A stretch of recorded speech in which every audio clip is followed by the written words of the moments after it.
So far, we've seen 25 new billion-dollar startups on pace with last year. Says it could attract a price tag of $9 billion. Fundraise that we just announced this week are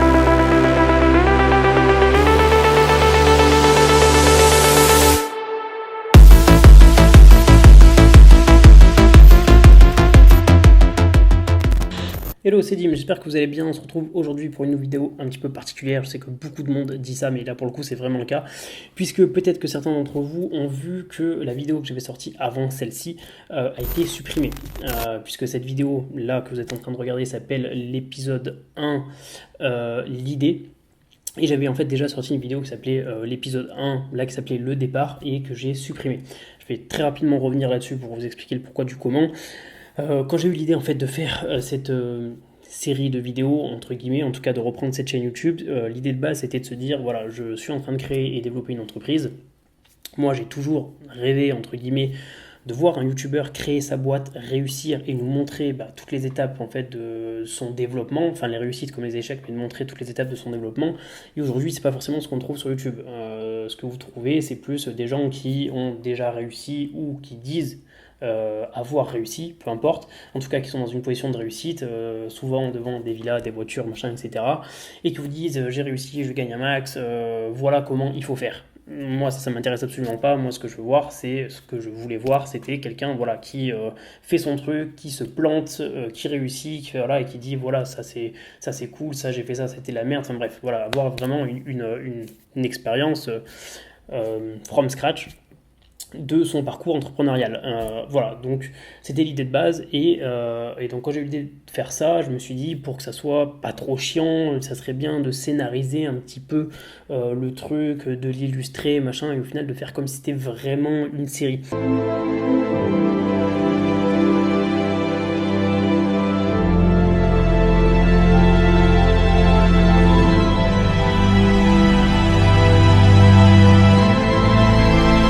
Ce que j'avais en tête, alors c'est pas ce à quoi je voulais ressembler évidemment, mais ce que j'avais en tête c'était, je sais pas si vous connaissez la série Netflix qui s'appelle Last Chance You.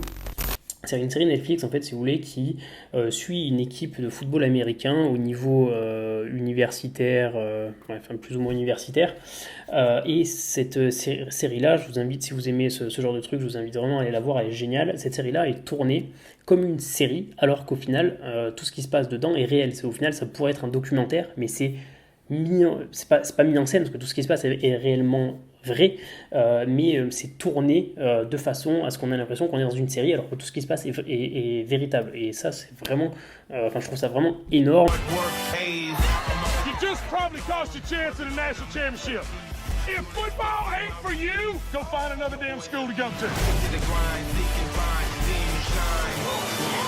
Et quelque part voilà, de manière de manière à ce que ce format ne soit pas trop chiant, je voulais faire un truc un petit peu comme ça, un peu scénarisé, illustré.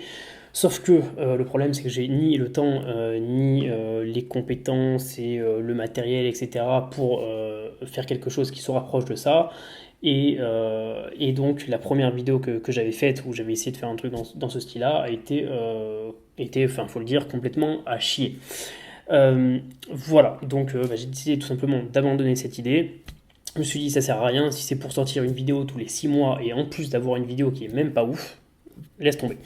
Donc voilà, j'ai supprimé cette vidéo, je refais celle-ci et je suis désolé, ça sera rien d'exceptionnel au final, ça sera beaucoup de vidéos face caméra comme ça, mais au moins ça me prendra moins de temps à les faire, donc je pourrai vous en sortir plus souvent. Et donc l'idée principale du truc qui est quand même suivre un entrepreneur, donc moi, suivre le parcours entrepreneurial d'un entrepreneur, de voir voilà, les réussites, les échecs, etc. Si j'arrive à faire une vidéo par semaine, ce qui peut être le cas avec un format plus simple, comme c'est le cas avec ce format face caméra, je pense que ça sera au final plus intéressant pour vous. Voilà, je ne vais pas blablater plus longtemps sur ce sujet-là. Voilà pourquoi j'ai supprimé la vidéo. Voilà du coup ce qui va se passer sur la chaîne. Donc voilà, j'essaierai quand même de trouver des fois de changer un peu de décor, de machin et tout, mais en tout cas pour cette mini web série, ça sera voilà, essentiellement des vidéos face caméra, comme ça je pourrai en faire plus souvent. Alors, je suis désolé pour ceux qui avaient déjà vu la vidéo d'avant, mais je vais devoir évidemment plus ou moins redire les mêmes choses. Et donc, je vais faire très rapidement une petite présentation de moi. Pas que je sois particulièrement intéressant, mais tout simplement, voilà, histoire que, si vous voulez suivre mon parcours, il faut plus ou moins poser les bases, voir ce que j'ai fait avant et d'où je viens. Donc rien d'exceptionnel, je suis allé au lycée, j'ai eu le bac. Après le bac, j'ai fait un BTS en négociation en relation client, je l'ai fait en alternance, j'étais chez Orange. Après ce BTS, j'ai fait une licence en ressources humaines. Alors je voulais pas particulièrement, voire même pas du tout travailler dans les ressources humaines, je l'ai fait plus pour valider le niveau de bac plus 3, ce que je n'ai pas fait à ce moment-là. Voilà, et donc bref, j'ai fait cette licence en ressources humaines, j'étais en alternance à l'époque chez LDLC, je pense que vous connaissez, c'est une entreprise informatique. Et donc voilà pour ça. En parallèle de mes études et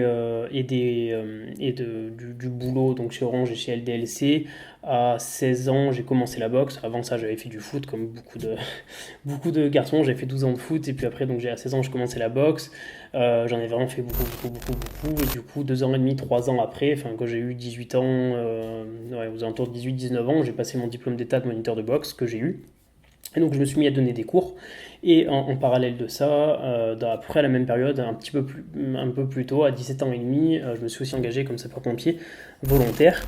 Et donc voilà, ce qui a été ma vie à peu près jusqu'à 22-23 ans, donc mes études, mon alternance, donc le boulot à côté, puis pompier et boxe. Puis en parallèle de ça encore, c'était à peu près fin de mon BTS, à peu près pendant ma deuxième année de BTS, j'ai commencé à créer une première entreprise. Alors je ne vais pas trop rentrer dans les détails parce que sinon cette vidéo va être interminable et vraiment très chiante, donc le plus simple, c'est dès maintenant, si vous avez des questions, vous voulez que je revienne sur des points particuliers, précis, qui pourraient du coup vous apporter peut-être quelques informations par rapport à vous, quoi. Bref, si vous avez des questions, vous les mettez dans les commentaires et après, je ferai des vidéos sur des sujets spécifiques, mais je ne pourrai jamais tout dire dans une seule vidéo, sinon elle fera 1h30 et ça sera vraiment très très chiant. Donc là, je vais vraiment tout survoler. Donc pour faire très simple, pendant mon BTS, j'ai créé une première entreprise. À l'époque, on était fin 2013 et c'était le début du statut de auto-entrepreneur. Donc j'ai pu créer une première entreprise très facilement en parallèle de tout ce que je faisais à côté et j'ai lancé un tout petit business. Je vous donne pas de nom pour le moment, je vous donnerai peut-être plus tard, mais voilà, j'ai lancé une première boîte où je vendais un petit peu tout et n'importe quoi via un site de e-commerce. Il n'y avait aucune stratégie, c'était vraiment depuis tout petit, j'ai toujours voulu lancer mes propres trucs. Au début, je faisais mes propres sites, puis après, je jouais beaucoup de jeux vidéo, donc j'ai créé ma propre team de e-sport et puis après, voilà, quand j'ai eu 18-19 ans, j'avais envie de créer ma propre entreprise. Voilà, j'ai toujours été un petit peu dans ce truc-là, d'avoir mon petit truc à moi que j'essaye de faire grandir. Et donc voilà, donc j'ai fait ça. Ça a été plus ou moins un échec, forcément il n'y avait aucune stratégie, donc 3/4 de mes clients, si ce n'est plus, étaient mes amis. Voilà, et donc rapidement j'ai pivoté sur une autre entreprise. Alors administrativement parlant, c'était toujours la même, mais j'avais fermé mon site avec, j'avais fermé le premier truc que j'ai ouvert pour ouvrir un deuxième truc où là c'était un petit peu plus sérieux, c'était un petit peu plus réfléchi. Je vais pas vous en parler plus en détail parce que sinon on va y passer 3 heures. C'est pas le but, mais voilà, j'ai créé un deuxième site de e-commerce qui a marché un petit peu mieux, mais pas non plus exceptionnel. Alors, c'était pas exceptionnel, mais malgré tout, ça tournait pas mal. Et du coup, pendant ma licence RH, donc quand je suis arrivé à la fin de ma licence RH, j'ai été un peu face à un dilemme où je me suis dit, maintenant, c'est soit je bosse à fond ma licence, notamment le mémoire, il fallait que je fasse un mémoire. Soit je fais mon mémoire et du coup je peux pas forcément passer trop de temps sur ma boîte, soit je me mets à fond sur ma boîte et j'espère faire le max pour pouvoir en vivre l'année d'après, ne pas être obligé de continuer les études ou de trouver un travail. Et c'est ce que j'ai fait, donc j'ai pas fait mon mémoire, j'ai pas eu ma licence, j'ai bossé à fond ma boîte et du coup j'ai réussi à pouvoir en vivre l'année d'après. Alors je vivais pas exclusivement de ça, je vivais un petit peu de petits boulots, c'est-à-dire que j'avais mon entreprise, plus je faisais des gardes de pompiers, plus je donnais des cours de boxe, et avec ce petit mélange de tout ça, ça me permettait de vivre ou survivre. Enfin bref, voilà, c'était un petit peu compliqué, mais voilà, malgré tout j'ai réussi à m'en sortir pendant à peu près un an et demi. Ça marchait de mieux en mieux, mais c'était pas non plus exceptionnel. Et donc, j'ai pris la décision de reprendre mes études. J'avais toujours un petit peu d'amertume, de me dire, putain, quand même, j'ai fait toute une année, mais j'ai pas validé le bac+3, ça me fait un peu chier. Et donc, du coup, c'était en 2017, j'ai pris la décision de reprendre mes études, et donc j'ai repris une licence générale en droit, économie, gestion. Je me suis dit, quitte à faire un bac+3, autant que ça me serve potentiellement si derrière je remonte une nouvelle entreprise. Et donc voilà, j'ai fait cette licence en alternance, encore une fois. Là, j'étais dans un groupe de l'industrie chimique, j'étais chargé d'affaires pour eux, c'est rien de bien exceptionnel, mais voilà, ça m'a apporté encore un petit peu plus d'expérience. Et donc, en parallèle de cette licence, alors, c'était même un peu avant, à ce moment-là, on est en 2017, et donc pendant l'été 2017, en fait, j'ai fait un voyage, et quand je suis rentré, j'avais encore une semaine de vacances avant d'attaquer les cours et le boulot, donc j'avais un petit peu de temps, et j'ai commencé à entendre parler du Bitcoin. Alors j'en avais déjà pas mal entendu parler avant, mais à ce moment-là j'avais un petit peu le temps, et c'est surtout que ça faisait un petit peu le buzz, parce qu'au début de l'année 2017, il était, je crois, 700-800 $, un truc comme ça, et puis à ce moment-là, il venait, pendant l'été, il venait de passer les 2000 ou les 3000 $, voilà, c'était un petit peu le buzz, du coup j'avais un peu le temps, donc je me suis mis à me renseigner à fond sur ce truc-là. J'ai vraiment regardé énormément de vidéos, j'ai lu des bouquins, j'ai lu des articles, enfin vraiment, voilà, j'ai passé une semaine où je pensais qu'à ça matin et soir. Et donc pour faire simple, là encore, si vous avez des questions plus précises, vous me les posez dans les commentaires, j'y répondrai, mais je vais survoler ça. Pour faire très simple, inévitablement en regardant des vidéos sur les crypto-monnaies, déjà à l'époque, je suis tombé sur la chaîne Asher que je vous affiche juste ici, qui était déjà donc à l'époque une référence un petit peu de ce secteur. J'ai regardé toutes ces vidéos, je suis tombé sur une vidéo qui avait sorti il y avait pas mal de temps, où il disait qu'il recherchait quelqu'un pour l'aider à développer sa chaîne. Et pour faire simple, voilà, j'ai postulé, on s'est rencontrés. Ça a plutôt très bien matché. Moi, j'avais eu pas mal de, comment dire, j'ai pu me faire une petite expérience de YouTube, alors pas du tout au niveau personnel, mais en fait, si vous voulez, sur une de mes boîtes que j'avais eu avant, une de mes petites entreprises, je m'étais vraiment beaucoup investi sur, je sais pas comment dire, enfin, on pourrait appeler ça le YouTube game, parce que j'avais compris à ce moment-là, en fait, si vous voulez, je voyais vraiment le début des youtubeurs qui commençaient vraiment à beaucoup grossir. J'ai vu ce potentiel-là, et donc en gros, une petite boîte, au niveau de la com, c'était vraiment très axé sur les partenariats avec les youtubeurs, et donc du coup, je faisais le maximum pour en rencontrer beaucoup. Je faisais à l'époque tous les événements, donc je sais pas si je vous l'ai dit, mais ma deuxième boîte, elle était dans le gaming, et donc j'étais vraiment à fond dans ce secteur-là. À l'époque, je faisais tous les événements gaming de France, enfin tout. Je faisais tous les plus gros, les Paris Games Week, les Gamers Assembly, les DreamHack, enfin, j'allais sur tous les événements, et du coup j'essayais en fait de faire un maximum de réseautage, on pourrait dire ça comme ça, enfin bref, de rencontrer un maximum de monde, de youtubeurs, de joueurs pros, enfin bref, voilà. Et donc au final j'avais fait un petit peu ma petite expérience du YouTube game, entre guillemets, et donc voilà, c'est ce qui m'a permis en fait, si vous voulez, de bosser pour Owen, Asher, donc Owen, et de manager sa chaîne. Voilà donc pour faire simple comment j'ai mis mon premier pas, on va dire, dans l'écosystème crypto blockchain. Vous allez comprendre juste après pourquoi je parle un petit peu de ça, mais voilà, pour faire simple, donc j'ai fait ma licence. En parallèle de ça, donc je manageais la chaîne Asher, et si vous voulez, quand je suis arrivé à la fin de ma licence, lui, donc Owen, savait que j'avais déjà entrepris avant, que j'avais un peu cette fibre entrepreneuriale, que j'avais envie de lancer mon truc, etc. Et donc évidemment on a beaucoup parlé, et on a eu l'idée et l'envie de lancer une nouvelle boîte justement qui apporterait une solution à cet écosystème crypto et blockchain, et c'est donc de là qu'est née l'idée de l'entreprise que je vais vous présenter. Donc je pense que vous avez compris un petit peu le lien qu'il y a avec la crypto-monnaie, le bitcoin, la blockchain, etc. Je manage toujours donc la chaîne Asher, qui est la première chaîne YouTube francophone qui traite des crypto-monnaies et de la blockchain. Owen a monté l'entreprise donc Just Mining, qui est leader en termes de solutions d'investissement dans la blockchain. Il y a encore d'autres projets autour de ça qui sont liés à la blockchain, aux crypto, machin, etc. Donc inévitablement, l'entreprise qu'on a décidé de créer est dans cet écosystème-là. Et on voulait donc, pour vous donner, vous en dire un peu plus sur comment on a eu cette idée, on voulait apporter une solution qui permettait un petit peu de démocratiser cette technologie-là, ou en tout cas de la rendre un petit peu plus accessible au plus grand nombre. Donc ça y est, on rentre dans le vif du sujet. L'idée, pour faire très simple, ça a été de créer un site de e-commerce sur lequel, quand on achète un produit, on reçoit un cashback indexé sur un actif financier. Alors comme ça peut faire un petit peu compliqué, mais voilà, je vais vous expliquer très simplement.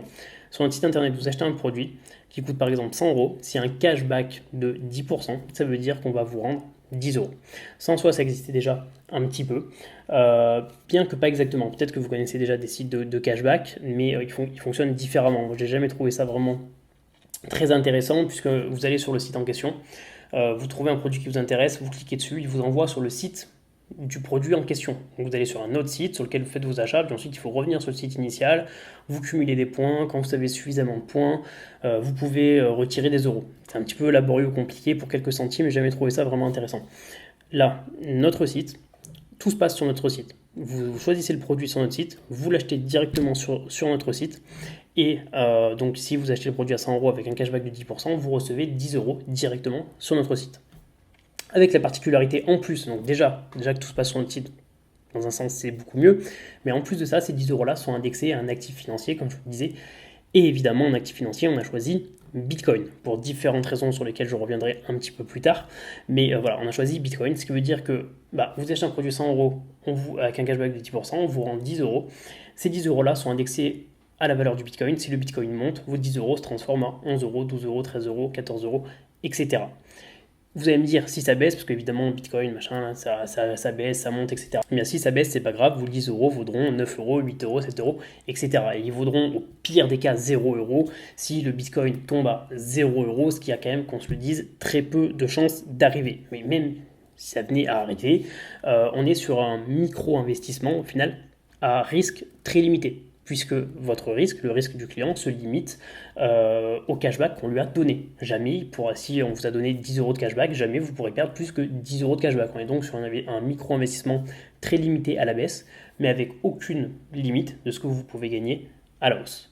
Voilà, ça c'est tout simplement l'idée qu'on a eue. Alors on l'a eu après beaucoup de réflexions, après énormément de réunions, après plusieurs pivots, parce qu'on n'a pas eu toute cette idée qui paraît là du coup finalisée immédiatement. Il y a eu beaucoup de choses là encore sur lesquelles je reviendrai, sur lesquelles j'aurai sûrement l'occasion de revenir dans différentes vidéos, mais voilà en tout cas l'idée de notre entreprise. Je vais pas vous donner le nom de l'entreprise maintenant. Alors, c'est pas un grand secret, d'autant plus que là, dans ce cadre vidéo là, vous avez 2 indices qui vous permettent de trouver le nom. Si jamais vous avez une idée de l'entreprise en question, quoi que ce soit, mettez-le dans les commentaires, je vous dirai si c'est ça ou pas. Ça y est, on arrive enfin à la fin de cette vidéo, si vous êtes toujours là.